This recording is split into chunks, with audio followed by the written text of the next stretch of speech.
ഇനി അറിഞ്ഞില്ലേ നമ്മളെ ഷാജു ആക്സിഡന്റ് ആയി കിടക്കല്ലേ? ആടാ ഞാൻ അറിഞ്ഞേ. ഞാനായിട്ട് പോവുകയാണ്. ഇനി വരുന്നുണ്ടോ? ഇല്ലടാ ഇങ്ങി പോയി വാ, ഞാനേ ഒരു കല്യാണ തിരക്കില്ല. ഓ എന്നാ ഞാനായിട്ട് പോവാട്ടോ. എന്നാ ഇങ്ങോട്ട് കേട്ടോ.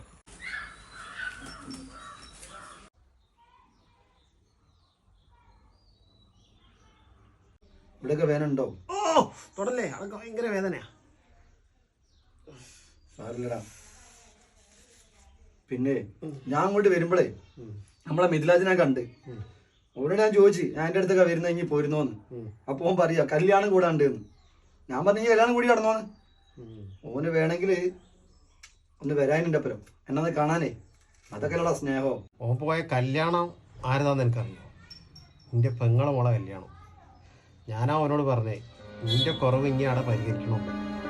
അങ്ങനെ പോയതവൻ 2 ദിവസം എൻ്റെ കൂടെ ആയിരുന്നു എന്നെ ഡിസ്ചാർജ് ആക്കി ഇവിടെ കൊണ്ടുവരുന്നവരെ.